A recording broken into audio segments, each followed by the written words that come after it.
Bienvenue dans le podcast de l'or dans les mains. Celui qui donne de la voix aux faiseurs et aux faiseuses qui façonnent la matière et transmettent par le geste. Dans cette nouvelle saison de 4 épisodes dédiés au métier du jardin et du paysage en Centre-Val de Loire, nous vous invitons à entrer dans l'intimité de métiers où l'on travaille avec le vent, la pluie et le soleil, mais surtout avec patience et humilité, au service du vivant. Vous entendrez des jardiniers, des enseignants ou des jeunes en formation vous raconter avec passion leurs gestes, leur savoir-faire, leur parcours. Vous découvrirez surtout l'extraordinaire diversité du territoire ligérien et des métiers qui le façonnent, depuis le potager nourricier jusqu'au jardin historique, en passant par l'éco-campus ou la coopérative agricole. Alors que vous nous écoutiez les mains dans la terre ou depuis votre canapé, on vous souhaite une belle traversée. Une saison en partenariat avec le Campus des métiers et des qualifications d'excellence Patrimoine, métiers d'art et tourisme du Centre-Val de Loire, ou PATMAT pour les intimes, et l'Association des parcs et jardins en région Centre-Val de Loire. Pour ce 3e épisode, on part au château de Valmer, à une dizaine de kilomètres d'Amboise, dans un jardin où le passé et le vivant dialoguent en permanence. Un lieu où l'on cultive des savoir-faire, des fruits, des légumes, mais aussi des histoires. Guillaume Collodin y est chef jardinier. Il a fait son tour de France avec les Compagnons du Devoir. Il a travaillé dans des jardins mythiques comme Villandry ou le Potager du Roi à Versailles, avant de s'ancrer ici, à Valmer, il y a 8 ans. Avec lui, on va explorer la précision du geste, la diversité des plantes et cette joie unique qu'il y a à voir un jardin évoluer jour après jour. Bonjour Guillaume. Bonjour. Je crois que vous êtes orienté très tôt vers l'horticulture. Comment c'est né cette vocation ? Quand j'étais plus petit, j'allais aider l'agriculteur de mon village. Donc au début, je voulais être agriculteur. Et j'ai rencontré les difficultés pour s'installer en tant qu'agriculteur. Et en fait, je me suis réorienté assez naturellement vers les espaces verts, le paysage. Parce que voilà, j'ai toujours été profondément attaché à la nature et voilà, toujours on va dire, à courir dehors dès le plus jeune âge. Donc ça s'est fait naturellement. Effectivement, j'ai grandi en Isère chez mes parents où j'ai pu déjà m'entraîner aux boutures, au jardinage. Et donc, quand vous vous êtes dit que vous vouliez être jardinier, comment vous êtes formé ? Alors je me suis formé tout d'abord par le cursus scolaire normal. J'ai fait un BEP travaux paysagers. J'ai continué par un bac pro que je n'ai pas fini parce que je n'aimais pas l'école et je voulais travailler. Et du coup, mes parents m'ont orienté vers les Compagnons du Devoir, ce qui m'a tout de suite plu. Et je suis parti, j'ai quitté Lyon pour partir à Toulouse, à 8 heures de chez mes parents et découvrir le monde du travail. Et donc, vous avez fait le fameux Tour de France des Compagnons du Devoir pendant 7 ans. Vous pouvez nous raconter ? Oui, voilà, c'est ça. J'ai voyagé pendant 7 ans où voilà, on se forme au travers du voyage. Et donc, on est salarié d'une entreprise à temps plein comme un tout salarié. On change de ville et d'entreprise chaque année, ce qui permet de se former, découvrir différentes régions, différentes météos, différents environnements, des végétaux différents, des personnes ressources aussi qui sont très importantes et qui m'ont aidé, accompagné depuis toutes ces années, on va dire, et qui m'ont servi de base. Voilà, c'était une expérience magnifique. Et donc, vous avez été géographiquement jusqu'en Nouvelle-Calédonie, je crois ? Voilà, exactement. C'est un tour de France, mais aussi un tour du monde. Et j'ai eu la chance de partir 1 an en Nouvelle-Calédonie lors de ma dernière année chez les Compagnons. Et voilà, c'était un peu un voyage découverte et aussi une remise en question, parce que pour le coup, là-bas, les végétaux, tout est très différent. Il y avait très peu de végétaux que je connaissais et qu'on connaît ici sur le continent. Et voilà, il a fallu très vite tout réapprendre et aussi apprendre à travailler avec les locaux et les traditions, coutumes locales. J'ai appris des nouvelles méthodes parce que j'ai appris des nouvelles facettes du métier notamment. J'ai découvert l'arrosage où mon patron m'a formé et m'a lancé sur des chantiers quasiment en autonomie. Donc ça m'a permis vraiment de progresser nettement sur ce point. Après, le gros point aussi, c'est que c'était une des premières fois où j'étais chef d'équipe et j'ai dû du coup gérer des Kanaks, des locaux. Et ça, c'était assez compliqué parce qu'ils n'ont pas la même culture du travail que nous et ils sont... Je ne veux pas dire qu'ils sont réticents, mais ils ont leur rythme à eux et c'est impossible de les faire aller à notre rythme. Et le patron m'avait averti, m'a dit, faut pas essayer de les changer pour les mettre au rythme européen, on va dire. Et d'ailleurs, aujourd'hui, donc, vous êtes chef jardinier à Valmer. Vous avez une équipe de 3 personnes, enfin 2 personnes plus vous, à gérer. Donc ça aussi, la gestion d'une équipe, ça s'apprend progressivement sur le terrain. Comment on se forme à ça? Oui, voilà, c'est ça. Donc ça m'a permis de me former tout d'abord à la gestion d'équipe, ce qui n'était pas évident, mais qui m'a bien formé. Et j'ai poursuivi un peu ça dans différents lieux où j'étais pas forcément chef d'équipe, mais je voyais aussi comment gérer les chefs leurs équipes. Et effectivement, après, depuis 8 ans maintenant, je continue de gérer une équipe du coup de 2 jardiniers qui m'accompagnent. C'est un travail de tous les jours. Et donc là, ça fait à peu près 10 ans, si je calcule bien, ce Tour de France. Aujourd'hui, 10 ans après, qu'est-ce que vous en retenez comme leçon principale? Eh ben, une expérience géniale pour se former et découvrir une multitude de choses en tant qu'homme et en tant que jardinier. Et voilà, qui me permet maintenant de m'épanouir en tant que chef jardinier ici au jardin de Valmer. Et après votre Tour de France, vous avez travaillé où? Comment vous avez continué votre parcours? Alors une fois fini mon Tour de France, je me suis un peu laissé porter. J'ai cherché du travail principalement dans les domaines patrimoniaux parce que c'est ce que j'aime. Et j'ai eu la chance de travailler dans 2-3 domaines privés, on va dire. J'ai lancé le projet d'un potager pour alimenter un restaurant, des expériences comme ça qui étaient sympathiques mais qui n'ont pas été très loin. Mais voilà, ça a continué de me former. Et lors de mon Tour de France, j'ai eu la chance de travailler dans les jardins de Villandry, au potager du roi du château de Versailles, au château de Coubertin en vallée de Chevreuse, qui ont été des domaines du coup patrimoniaux et des expériences très fortes qui m'ont enrichi, notamment sur le cursus que j'ai poursuivi dans les jardins potagers fruitiers. Oui, parce qu'en fait, travailler dans un jardin historique, ça nécessite tout un travail en amont aussi, de recherche de plans, d'essayer de refaire ce qui existait par le passé. Oui, voilà, tout à fait. Et on le voit ici très bien avec Madame de Saint-Venant qui a redessiné les jardins comme sur le plan du XVIIe siècle, avec les bonnes cotes, les bonnes proportions, ce qui fait que ce jardin est harmonieux et agréable à parcourir. Il y a des savoir-faire à respecter pour mettre en place ces travaux. On travaille beaucoup, alors ça peut paraître bête, mais on travaille beaucoup au cordeau, on reprend les plans pour travailler, pour dessiner. Et... Vous reprenez des méthodes d'antan en fait. Voilà, ouais, c'est ça. Et ce qu'on voit plus forcément, par exemple, en entreprise d'espace vert classique. Et justement, donc là, on est au cœur du potager, au cœur du jardin du domaine de Valmer. Est-ce que vous pouvez nous le décrire, votre terrain de jeu quotidien en fait? C'est un jardin de Renaissance italienne donc, qui est en terrasse. Et on compte ici 8 niveaux de jardins différents. Donc depuis le château jusqu'au plus bas dans le potager, car le potager historiquement ne devait pas être vu. Et donc voilà, on a une déambulation au travers d'escaliers pour descendre jusqu'à ce potager. On retrouve un bassin central avec autour 4 carrés de potager, de culture, et des murs où on fait pousser des fruitiers, des pommes, des poires et diverses variétés fruitières. Oui, parce que ce domaine appartient à la famille de Saint-Venant depuis le 19e siècle, je crois. Et donc, ça s'est passé de génération en génération. Et aujourd'hui, vous travaillez avec Alix de Saint-Venant qui a vraiment recréé ces jardins. Et justement, je voulais savoir, c'est un peu une spécificité, ça, parce que vous êtes vraiment en dialogue quotidien pour l'entretien du jardin, pour les nouvelles plantations, pour comment ça se passe cet échange au quotidien? J'ai appris à connaître Madame de Saint-Venant et ce qu'elle voulait pour son jardin. Je fais en sorte de respecter ses choix et ce qu'elle a créé, recréé. Et c'est vrai qu'on aime bien travailler ensemble parce que des fois, j'ai envie de casser un peu les codes ou de changer des choses dans le jardin.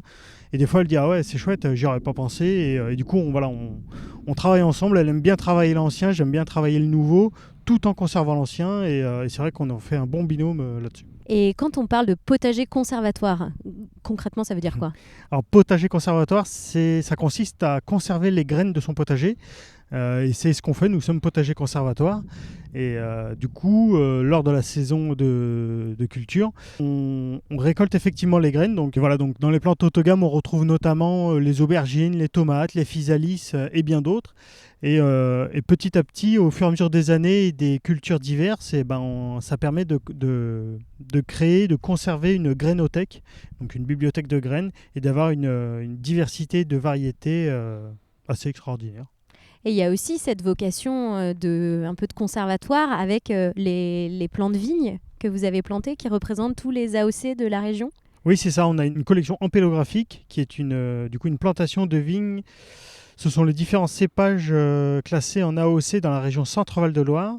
Et c'était un un projet de Madame de Saint-Venant, voilà, de faire comme un conservatoire de toutes les variétés, mais de les planter, de pouvoir les observer au même endroit. Ce potager, il a aussi gardé sa vocation vivrière puisque les légumes sont a priori consommés par la famille, par les salariés du domaine. Votre travail, c'est de faire vivre un jardin qui soit à la fois beau, bon et utile. Oui, tout à fait. Donc voilà, on n'a aucune vocation à vendre nos légumes, mais par contre, toute la famille, les salariés, les amis, et même, je fais aussi des animations avec des écoles ou des centres aérés qui viennent découvrir comment poussent les fruits, les légumes. On récolte ensemble, on fait un petit atelier, et ensuite, l'après-midi, avec leurs encadrants, ils font un petit atelier cuisine où ils vont faire une ratatouille ou un gâteau avec les pommes qu'ils ont récoltées. Et voilà, c'est plutôt dans l'idée de faire découvrir, redécouvrir aux gens un potager, est-ce qu'on peut y cultiver avec des fois ces bizarreries, ces moutons à 5 pattes. C'est cultiver le beau et le bon.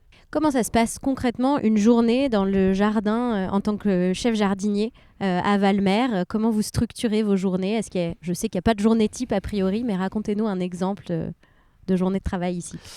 Effectivement, il n'y a pas de journée type. Chaque journée est différente, notamment au vu des saisons. Mais la journée commence où on se retrouve, nous les 3 jardiniers à l'atelier. On se prend un petit café et on discute de la journée, de comment on va l'organiser. Alors voilà, on commence par aller voir nos chevaux, nos poules pour les nourrir, les abreuver.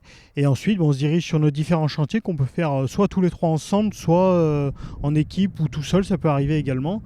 Et voilà, selon les besoins du jardin au moment donné, parce que chaque saison est différente et chaque saison a ses propres travaux. On a beaucoup parlé dans cette saison de tous les métiers en fait qu'il y avait derrière le terme aménagement paysager. Il y a vraiment de multiples métiers, de multiples casquettes. Vous travaillez souvent aussi en binôme avec une paysagiste, Louise Quintana, jardinier et paysagiste, c'est un peu les 2 facettes d'une même pièce. C'est 2 facettes d'une même pièce et du moins d'un métier qui est le métier de jardinier. Mais Louise est architecte paysagiste, donc elle conçoit des jardins. Et moi, je suis plutôt dans la partie réalisation. Donc c'est vrai qu'on se complète assez bien sur des projets comme on a pu le faire lors du festival des jardins de Chaumont-sur-Loire. Projet un peu dingue, ça nous traînait en tête depuis plusieurs années de le faire. On allait le visiter chaque année. Et on s'est toujours dit un jour, il faut qu'on fasse ce concours. Et il fallait le thème qui nous corresponde, qui nous plaise. Et on s'est lancé du coup en 2023 avec le thème de jardin résilient. Et on s'est inspiré des origines un petit peu de Louise qui a des origines péruviennes et où sont nés un peu les jardins Chinampas qui sont des presqu'îles artificielles qui servent à cultiver plutôt des légumes et des fruits là-bas. Voilà, et du coup on s'est servi de cette histoire, de cette façon de jardiner pour recréer notre presqu'île au domaine de Chaumont. Et donc avec cette notion de résilience et de se réinventer au travers du temps, réinventer les jardins, s'adapter aussi aux changements. Je vais poser une question un peu évidente, mais comment les saisons influencent votre métier, votre travail au quotidien? Est-ce qu'il y a des rituels, des temps forts dans l'année, des moments où vous êtes plutôt dans le bureau, en réflexion, à travailler sur des plans? Donc oui, les saisons influent énormément sur les travaux au jardin. Déjà par la météo, parce que quand il pleut beaucoup, on essaie de trouver des travaux à l'intérieur. Une des plus grosses périodes, par exemple, ça va être le printemps, où il faut que nos sols soient préparés, nos semis soient en place, et ça jusqu'aux plantations. Une fois qu'on a planté, après, je ne vais pas dire que c'est plus tranquille, mais ça reste de l'entretien, de la gestion de ce qu'on a planté. Donc ça, c'est une grosse saison, une grosse période, mais qui dure un mois ou 2, on va dire. Après, il y a un autre gros temps fort, même si ça peut paraître plus calme, c'est l'hiver. Parce que l'hiver, en fait, on supprime le jardin de l'année passée et on recrée déjà celui de l'année d'après. Il faut vider le potager, il faut faire les gros travaux, des fois, qui sont nécessaires et qui sont moins agréables à faire quand on est ouvert au public. Donc quand il y a des travaux, par exemple, à la mini-pelle ou des changements de jardin, de projet. Et j'ai aussi une grosse partie où je suis effectivement au bureau à travailler, à penser le prochain jardin, le prochain potager, avec le choix de la palette végétale. Quelle est la partie que vous préférez, vous, dans votre métier? Ce qui est le plus satisfaisant, c'est de voir le sourire des gens quand ils arrivent en haut de l'escalier et qu'ils font waouh en découvrant un potager d'1 hectare. Ils sont époustouflés. Quand ils voient qu'à 3, on gère 5 hectares, dont 1 hectare de potager, ils sont enthousiasmés. Être jardinier, c'est donc être sur le terrain, mais en fait, c'est vraiment multicasquette. Il y a une grande variété de types de tâches différentes. Vous pouvez nous les décrire? Oui, tout à fait, notamment dans les domaines comme ça, effectivement, on a un jardin avec des activités très variées où on retrouve les semis, la plantation, la taille. On a quand même beaucoup d'art aux pierres ici au château de Valmer, Donc l'art aux pierres, c'est l'art de tailler de tailler pour donner les une végétaux, forme. les arbustes, voilà, en forme. Donc, voilà, on va retrouver ici des contreforts d'ifs, on a des champignons en laurier du Portugal, on a également un château en if, un château écroulé en if. Voilà, dans la taille, on retrouve aussi la taille fruitière qui est très importante ici au château de Valmer avec des espaliers, des contre-espaliers dans des formes assez insolites et improbables, mais qui prend aussi une bonne partie du temps durant l'hiver. On va avoir de la tonte, on va avoir du désherbage qui est aussi très important tout au long de la saison pour que ce soit propre. Et votre spécialité à vous, ce que vous préférez faire parmi toutes ces tâches, c'est quoi? Moi, ce que je préfère faire, c'est la taille fruitière. Mon expérience au potager du roi m'a plongé dans l'univers des fruitiers et j'aime vraiment ce côté où on a tout à faire en fait de la formation, du palissage, de la création du latage pour accueillir les fruitiers. C'est vraiment une petite sphère dans le monde du paysage et j'aime beaucoup cette facette. Quel conseil vous donneriez à un jeune qui voudrait se lancer aujourd'hui pour être jardinier? De ne pas avoir peur de se lancer, de découvrir, de voyager, d'aller visiter des jardins, de rencontrer les jardiniers surtout, et s'éclater, voyager au travers des jardins. On est au dernier épisode de notre saison et j'aimerais finir mon lexique des jolis mots ou expressions autour des métiers, du paysage. Est-ce que vous en avez un qui vous vient en tête? Un geste, un outil, un légume? Moi, il y a effectivement un légume que j'aime bien, qui me fait beaucoup rire. C'est une laitue qui s'appelle la laitue grosse blonde paresseuse. C'est assez marrant, voilà, et les gens aiment bien découvrir les noms insolites au jardin. Merci Guillaume. Avec plaisir. Et voilà, c'est ici que se termine notre 3e épisode de la série sur les métiers du jardinage et de l'aménagement paysager, en partenariat avec le campus PatMat et l'Association des parcs et jardins en région Centre-Val de Loire. On en retiendra l'importance de voyager pour mieux jardiner, la complémentarité des métiers de jardinier et de paysagiste, ou encore le plaisir de tailler un contre-espalier. N'hésitez pas à nous envoyer vos réactions, vos coups de cœur ou vos interrogations par mail ou sur le compte Instagram de l'or dans les mains. Pour le 4e et dernier épisode de la série, nous parlerons formation et transmission avec un élève et un enseignant en BTS aménagement paysager sur un campus d'exception à Orléans. À très vite!